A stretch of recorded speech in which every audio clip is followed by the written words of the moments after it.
Alright everybody, time for the final episode review of the day, which is City of Blood. The episode opens with Moira's funeral.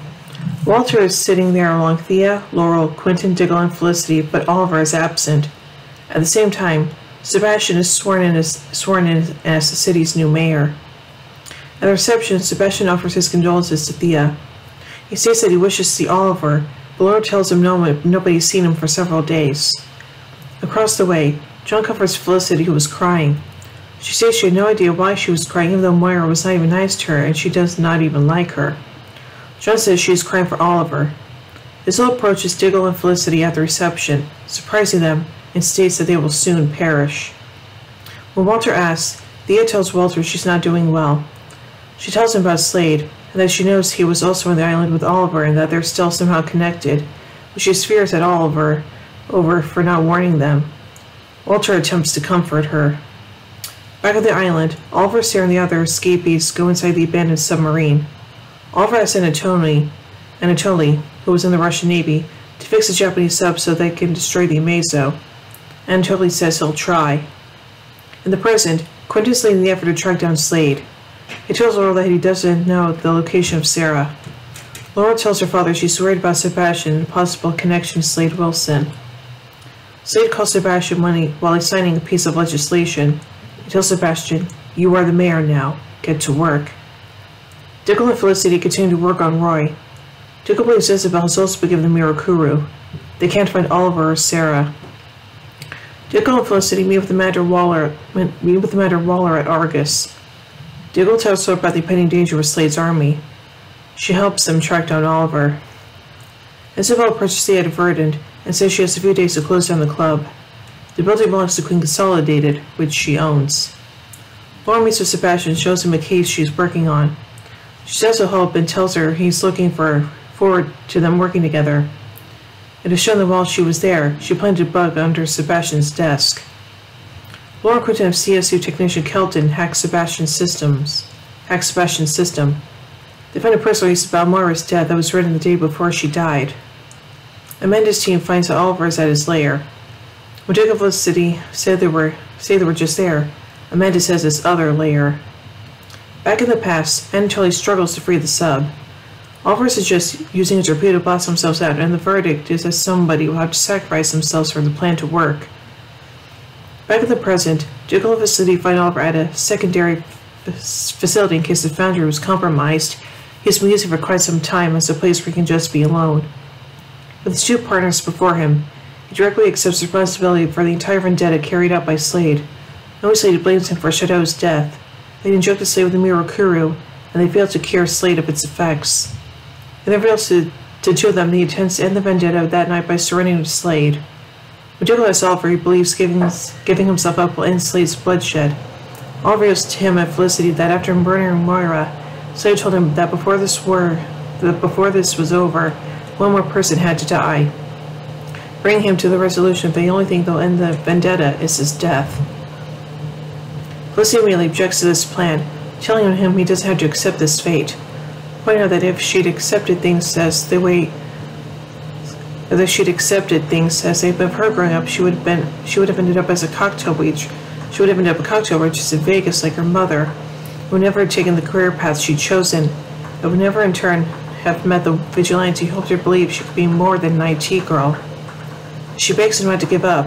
Oliver tells her something someone else once told him, later revealed to have been Peter back on the island, that being the essence of heroism is to die so others can live, indicating that he'd sooner face his fate at the hands of Slade rather than anyone else he cares about or the city swore to protect suffer at the hands of Slade any longer. When Diggle tries to convince him that it's a bit more complicated than that, Oliver reminds him the whole purpose of the vendetta against him was to destroy everything he has and cares about, which Slade had done. Seeing no other alternative, Oliver admits defeat, accepting there was something else for him to do but die, quietly leaving them in the secret hideout to confront Slade. Oliver stops by to see Thea, who was leaving the city and starting afresh elsewhere. He tells her he thinks her getting away from Starling City is a good idea and says she's the best of their family. After the conversation, Oliver calls Isabel and tells her he's going to be at the pier, alone. In the past, Peter offers to sacrifice himself, saying the radiation poisoning he got from Ivo will kill him regardless. While reflecting on his life at the pier, Queen is hit with a tranquilizer dart.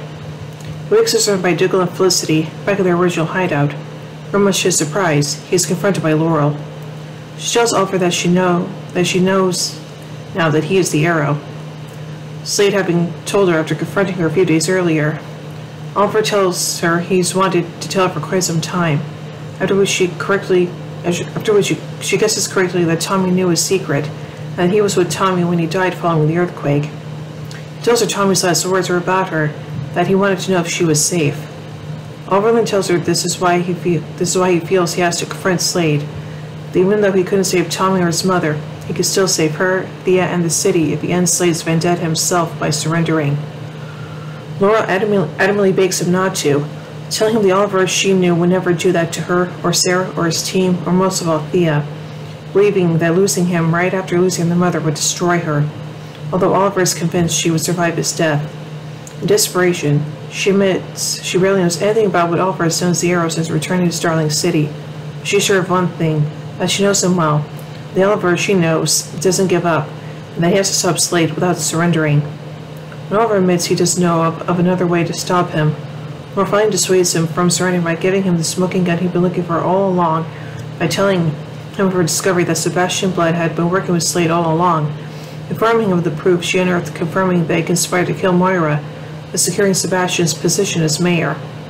Placing Laurel's suspicions about Sebastian had been right all along, and understanding that with Sebastian's involvement, Slade's vendetta against him had escalated much farther than he realized. He finds renewed hope that he can still fight to save the city and defeat Slade. This is when Laurel reminds him that Starling City still needs him. More specifically, they need the Arrow. Back in the past, Oliver asks Sarah to not be on the sub in case the torpedo damages the ship and kills them. She agrees. When she's clear, Anatolia launches a torpedo, which Peter directs back around and hits them below them. Oliver is knocked to the ground. In the present, Sebastian is surprised when Oliver asks him if he could join him for dinner. Prior to entering the restaurant, Sebastian gets rid of his security detail, leaving Dick to go after the man. Diggle and Felicity interrogate Sebastian's guard by draining his money. During dinner, Oliver says he knows Sebastian is working with Slade and confesses to being the Arrow. Sebastian thinks Slade's army will help the city get ready for his vision of Starling City. Oliver assures Sebastian he's a pawn and Slade won't deliver on any promises, but Sebastian says he will. Sebastian tells him there's nothing Oliver can do to stop them. Sebastian notices Oliver reaches for a knife and tells him that he can't do much of anything in such a public place. As Thea gets ready to leave the Queen home, she ignores a call from Walter. She then sees an old photo on her phone of her and Roy. She turns off the lights and heads out of the home. Oliver and Diggle prepare to go out. Felicity tells them Slade's army is using the sewer system. Laura wants to join them as their eyes and ears. Oliver objects, wanting her to stay out of harm's way. Then mentions how it started with 3 of them and it was time to get back to it. Sebastian puts on the mask before he goes to meet the army, all who are wearing balaclavas. We see him give them a pep talk before they take back the city. Felicity gives Diggle a place to plant an explosion that should bury them all. Dick places the bomb. Meanwhile, Thea is waiting at the train station. She's waiting to board her train. As Oliver heads to take on the army, one of the escapees is brought to the police station. Oliver attempts to fight a member of Slade's army. Just before he is killed by the man, Laurel knocks the assailant over the head, allowing Oliver to escape and kill the man. He grasps Laurel's hand and runs off. Before Diggle to contain explosives, he's attacked by Isabel, who has a costume of her own, similar to Slade's. One of Slade's henchmen is planted at the police station and begins taking out the cops after asking for the time. It was 9 o'clock. A Slade henchman at the train station begins opening fire there.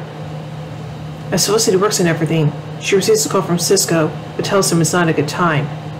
Oliver and Laurel find themselves cornered by many of Slade's henchmen. Oliver fires an arrow into the ceiling and it covers them.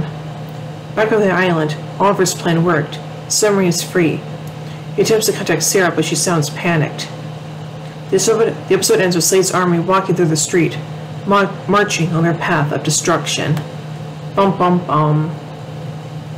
Sounds like a little bit of trivia surrounding this episode. This episode marked the final appearance of Colin Salmon for the duration of the series. So overall, I really, really like this episode, and yeah, I like the fact that Laurel pretty much was the one to help Oliver get out of his funk and everything. So yeah. So overall, I give City of Blood 5 arrowheads out of 5. Well, anyway, tune in tomorrow as we take a look at the penultimate episode of Season 2, Streets of Fire. So, until then, in the words of Oliver Queen, you have failed this city.